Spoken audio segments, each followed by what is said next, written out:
नमस्कार मित्रों, मैं योगाचार्य संदीप। जैसा कि आप जानते हैं कि मैं स्वास्थ्य के ऊपर ही कोई ना कोई विषय लेके आता हूँ और पहले उसके ऊपर शोध करता हूँ, उसके बाद ही बोलता हूँ। तो आज मैं एक विषय लेके आया हूँ कि पुराने समय में गांव के लोग ज़्यादा स्वस्थ रहते थे शहरी लोगों से, जबकि आजकल ऐसा नहीं है। ये रहस्य जानने के लिए आप इस मेरी वीडियो को अंत तक देखें और इस चैनल को लाइक करें, शेयर करें और सब्सक्राइब करें।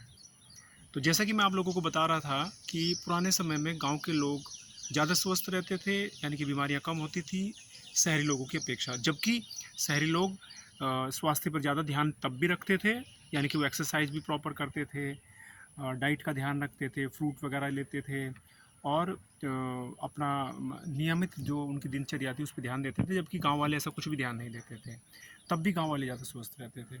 तो यहाँ पे मैं आप लोगों को बताना चाहूँ कि जैसा कि हम सभी जानते हैं कि हमारी जो बॉडी है वो 5 तत्वों से मिलकर बनी है, यानी कि आकाश है, पृथ्वी है, जल है, वायु है, अग्नि है। अब अगर ये 5 तत्वों ही हमारी बॉडी में इम्बैलेंस रहेंगे तो हमें बीमारियां रहेंगी, और अगर ये बैलेंस में रहेंगे तो हमें कभी भी कोई बीमारी नहीं होगी।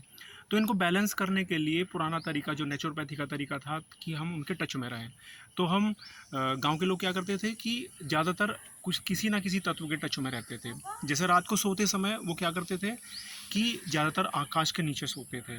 गांव में घरों के अंदर रहने की व्यवस्था नहीं थी, इलेक्ट्रिसिटी नहीं थी, बिजली वगैरह नहीं थी, तो पंखे वगैरह भी नहीं थे, कूलर वगैरह या एसी वगैरह नहीं थे। आजकल क्या है कि सब अंदर सोते हैं, आकाश तत्व के नीचे नहीं सोते हैं।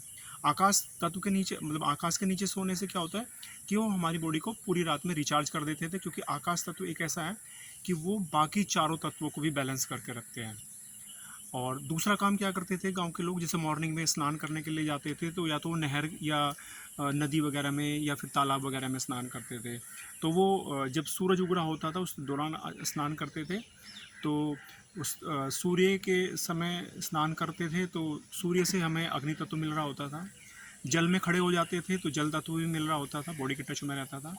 नंगे पैर रहते थे तो पैर ज़मीन पे रहते थे तो हमें पृथ्वी तत्व भी मिल रहा होता था। और आसपास हवा चल रही होती थी, हवा चलती रहती है जैसे, तो वायु तत्व भी मिल रहा होता था। यानी कि पांचों तत्व मिले रहते थे, तो ज़्यादा स्वस्थ रहते थे। एक और चीज़ क्या करते थे कि अभी भी वो चीज़ तो हम अभी भी कर सकते हैं कि हम अगर नंगे पैर सुबह सुबह मॉर्निंग में अगर मतलब जो घास है, ग्रास वगैरह है, उसके ऊपर चलें तो कुछ देर, तो उससे भी हमारी बॉडी में पांचों तत्वों का बैलेंस होता है और उससे हमारी बॉडी हील होती है। जैसे अगर हम सुबह सुबह मॉर्निंग में चलेंगे तो आपने देखा होगा कि घास के ऊपर ओस पड़ी रहती है। तो ओस यानी कि जल तत्व भी हमारी बॉडी को टच कर रहा है, और मिट्टी तत्व भी हमारी बॉडी को अग्नि मतलब पृथ्वी तत्व भी हमारी बॉडी को टच कर रहा है, और सूर्य निकला हुआ है, प्रकाश है, तो आकाश अग्नि तत्व भी हमारी बॉडी को टच कर रहा है। और आकाश के नीचे हम ऐसा कर रहे हैं, खुले मैदान में ऐसा कर रहे हैं, तो आकाश तत्व भी हमारी बॉडी को टच कर रहा है। और सूर्य जो एयर आसपास की जो एयर चारों तरफ हमारे आसपास बह रही है, वो भी हमारे अंदर आ रही है और जा रही है और हमारी बॉडी को टच कर रही है, तो वो भी तत्व हमको मिल रहा है। तो पांचों तत्वों का बैलेंस हमारी बॉडी में रहता था और गांव के लोग इसलिए ज़्यादा स्वस्थ रहते थे। धन्यवाद।